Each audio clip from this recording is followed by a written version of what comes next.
آج بھی ایک بہت اہم موضوع ہم اپنے ناظرین کے لیے لے کر آئے ہیں اور رمضان کی اس خصوصی ٹرانسمیشن میں ہم اپنی پوری کوشش کریں گے کہ اپنے علماء کرام سے جو علمی استفادہ ہم حاصل کر سکیں اور اللہ تعالیٰ کا قرب حاصل کر سکیں۔ ناظرین، بلا شبہ تورات، زبور، انجیل اور قرآن کریم اللہ تعالیٰ کی الہامی اور آسمانی کتابیں ہیں، لیکن آج روئے زمین پر قرآن حکیم کے علاوہ جتنی بھی الہامی کتابیں تھیں ان میں تحریف ہو چکی ہے، وہ اپنی اصلی حالت میں موجود نہیں ہیں۔ جو قرآن کریم ہے وہی واحد ہدایت کا سرچشمہ ہے، ہدایت کا چراغ ہے، جسے اللہ تعالیٰ نے آسمانوں پر بھی روشن کیا اور پھر زمین پر بھی اس کی حفاظت کا ذمہ اٹھایا ہے۔ قرآن حکیم میں اللہ تعالیٰ فرماتے ہیں اِنَّا نَحْنُ نَزَّلْنَا الذِّكْرَ وَإِنَّا لَهُ لَحَافِظُونَ، بے شک اس ذکر کے نازل کرنے والے بھی ہم ہیں اور اس کی حفاظت کرنے والے بھی ہم ہی ہیں۔ تو اس ٹاپک کے اوپر آج ہم گفتگو کریں گے۔ سب سے پہلے میں ضریاب ہاشمی صاحب سے گزارش کروں گی کہ پہلا سوال ان کی خدمت میں ہے کہ اللہ تعالیٰ نے 5 بنیادی عقائد قرآن حکیم میں بیان فرما دیے کہ توحید کا عقیدہ ہے، پھر رسالت کا عقیدہ ہے، کتابوں اور فرشتوں اور پھر آخرت کا عقیدہ ہے۔ تو یہ جو کتاب کا عقیدہ ہے، اس میں کیا پہلی کتابوں پر ایمان لانا بھی اتنا ہی ضروری ہے، جبکہ ہم یہ بات کر چکے کہ اب وہ کتابیں اپنی اصلی حالت میں موجود نہیں ہیں، تحریف شدہ ہیں؟ کیا فرمائیں گے جناب؟ بسم اللہ الرحمن الرحیم، السلام علیکم۔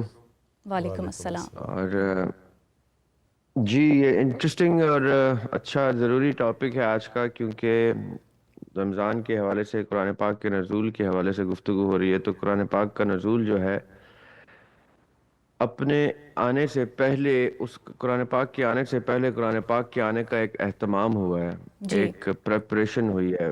وہ اولڈ ٹیسٹمنٹ میں اور نیو ٹیسٹمنٹ میں جو کانٹینٹ موجود ہے، اور پھر اس کے بعد یہ فائنل ٹیسٹمنٹ قرآن، یہ اس کو پڑھنے کی ضرورت ہے۔ پڑھنے سے یہ اندازہ ہوتا ہے آپ کو کہ مثال کے طور پہ اگر آپ کو قرآن پاک نے یہ کہہ دیا کہ میں میٹر ہوں، اس کریکٹ کرنے کا فرقان ہوں، جی، تو اس فرقان پہ کسی چیز کو رکھنا ضروری ہے۔ یعنی آپ کو یہ دیکھنا ہوگا سب سے پہلے باقی کتابیں پڑھ کے کہ قرآن پاک میں جو کانٹینٹ ہے وہ اس کے ساتھ کون سا کانٹینٹ ابھی ایگزسٹنگ کوئنسائڈ ہو رہا ہے، اس کے ساتھ میچ کرتا ہے، مشابہت رکھتا ہے، اس کے ساتھ مترادف ہے، تاکہ آپ پہلے تو یہ آئیڈینٹیفائی کر لیں کہ کون سا کانٹینٹ ہے جو قرآن پاک جس کو کتاب کہہ رہا ہے۔ آپ میرا مطلب سمجھے گا، اگر قرآن پاک میں اللہ تعالیٰ نے یا اسلام اور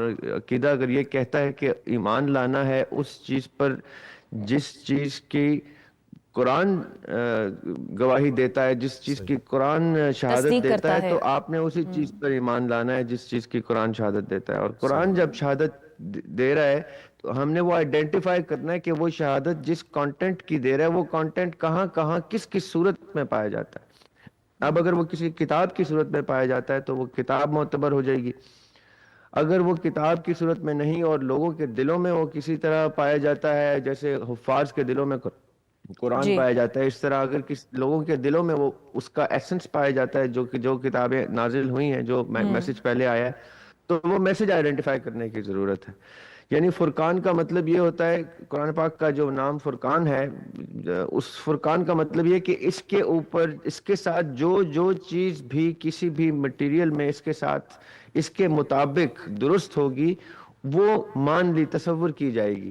اب یہ جو آپ کا سوال ہے نا کہ جی، اور آپ کا سوال ہے نا کہ ایمان لانے کی شرط میں یہ چیزیں اور ایسے اس کا مقصد کیا؟ آپ دیکھیں، جب ہم ایمان مفصل جس کا آپ ذکر کر رہی ہے، ایمان مفصل جب ہم پڑھتے ہیں کہ میں ایمان لایا اللہ پر، اس کی کتابوں پر، اس کے رسولوں پر، تو اس کا مطلب یہ ہوتا ہے کہ میں اس سارے کانسیپٹ کے اوپر ایمان لا رہا ہوں جس کانسیپٹ کا کانٹینٹ قرآن میں موجود ہے۔ آپ سمجھیے گا اس بات کو، جب ہم سورہ بقرہ میں کہتے ہیں نا الذین یؤمنون بالغیب، کہ یہ کتاب ان کے لیے ہے جو غیب پر ایمان لاتے ہیں، تو قرآن پھر اس غیب کی لسٹ دیتا ہے کہ سب غیب پر ایمان نہیں لانا، اب اس غیب پر ایمان لانا ہے جس غیب کو قرآن پاک ٹیسٹیفائی کر دے کہ اب اس میں فرشتے ہوں، جن ہو، اس میں آخرت ہو، اس میں آنے سے پہلے کا وقت ہو، جانے کے بعد کا وقت ہو، اس میں انبیاء علیہ السلام کا ذکر ہو، اس میں جو چیزیں اب قرآن پاک بیان کر دے گا وہ ہے آپ کا غیب، وہ ہے میرا غیب۔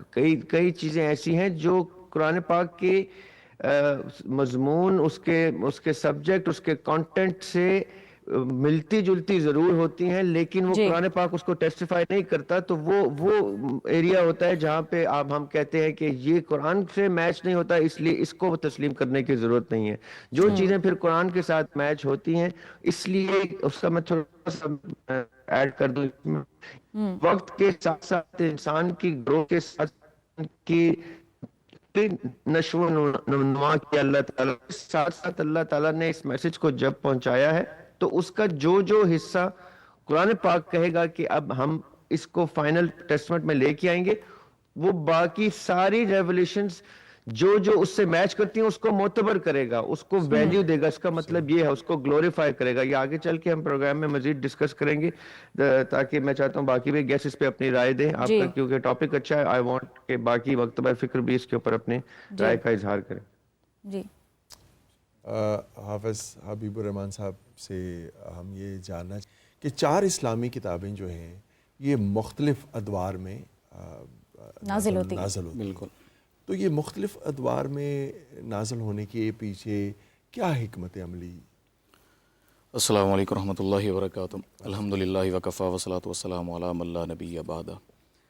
جس طرح میرے بھائی ذریعہ ہاشمی صاحب نے بات یہ کلیئر کر دی ہے کہ اللہ تعالیٰ نے وہ چیزیں ملتی جلتی ان کتابوں میں نازل کی ہیں۔ سب سے پہلے یہ بات ذہنوں میں رکھ لیں کہ یہ ساری کتابیں اللہ کی طرف سے ہیں۔ اس میں جو حکمت ہے کہ اللہ نے اس کو الگ الگ دور میں کیوں نازل کی، تو یہ یاد رکھیں کہ ہر قوم کا ان کی فکری سوچ، ان کی سماجی جو زندگی لائف سٹائل تھا وہ الگ تھا، یعنی کہ ہر دور کی اپنی ضرورت ہوتی ہے۔ میں اس کی مثال دیتا ہوں کہ جس طرح ہمارا یہ شہر لاہور ہے، یہاں کے بینیفٹس، یہاں کے رولز، یہاں کے جتنے معاملات ہیں وہ عام شہروں میں نظر نہیں آئیں گے۔ کیوں؟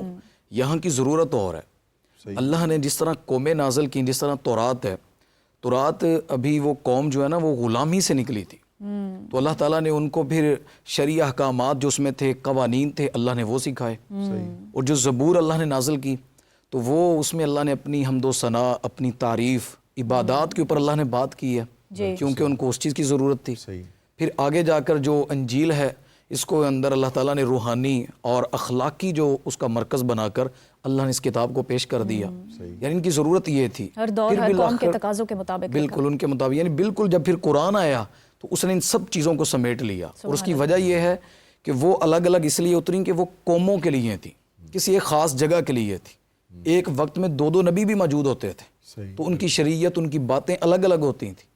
پھر جب اللہ تعالیٰ نے ان سب کو اکٹھا کیا تو پھر اللہ نے ان سب کو قرآن کی شکل میں دے کر اللہ نے کہا حرف آخر قیامت تک سب کے لیے وہ مشرق مغرب، کوئی ہے نسل سے ہٹ کر، ملکوں سے ہٹ کر، وہ امیر ہے، غریب ہے، علم والا ہے، جاہل ہے، سب کا مرکز وہ کتاب قرآن ہے۔ اس کے میں کوئی فرق نہیں ہے۔ تو ان قوموں کے سٹائل، رہنا، ان کی ضرورت الگ الگ تھی۔ اللہ نے پھر ان کے دور الگ الگ میں الگ الگ ضرورت کے مطابق اللہ نے ان نازل فرمائی تھی۔ تو کسی کو اللہ نے تورات دے دی، تو جس طرح بنی اسرائیل ہی ہے تو تورات اللہ نے دی ان کو، جو موسیٰ علیہ السلام کے ساتھی جہاں سے آئے، پھر عیسیٰ علیہ السلام کی اور نوعیت تھی۔ اللہ نے سب کی شریعت اور معاملات الگ الگ بنا کر پھر ان کو کتابیں عطا فرمائیں۔ قرآن کا یہ اعجاز ہے کہ یہ کل کائنات کے لیے، دونوں جہانوں کے لیے اب ہے۔ وہ جو تھیں وہ کچھ قبیلے تھے، یعنی کچھ لوگ تھے یا کچھ امت کے ساتھی ان کے، جس طرح عیسیٰ کے الگ، موسیٰ کے الگ، تو اللہ نے ان کو الگ الگ پھر یہ کتاب عطا فرمائی تھی۔